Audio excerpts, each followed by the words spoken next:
Great to have you join us. So the quarter itself, you're pretty bullish on.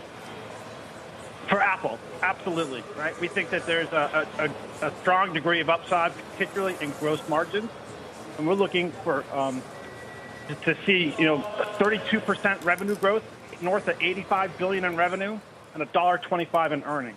So you have to remember that this September quarter is going to compare very favorably to the prior year, because the prior year the iPhone 12 didn't launch until the December quarter.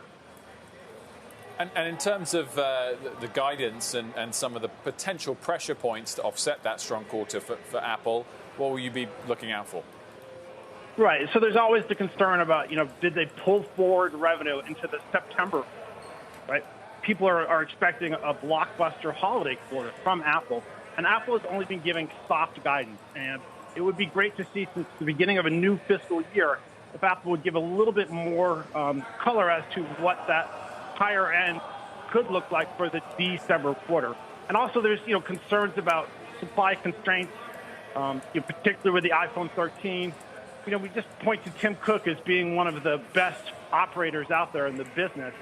And even if there is some little, turbulence from supply, right, the demand profile for the iPhone is still extremely strong.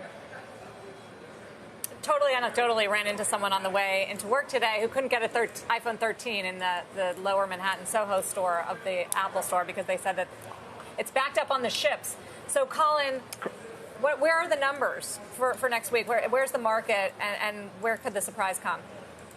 Right, and so I think you're going to see surprise both on the revenue side. You got to remember, in the June quarter, Apple they beat by revenue by $10 billion, right? We're modeling gross margins at 42.4%. They were 43.3% in the June quarter. So there could be some upside to earnings provided by that gross margin. Now, the real question is that going to be enough to move the stock, right? And, because as soon as we get the September quarter printed, all eyes will turn to the December quarter.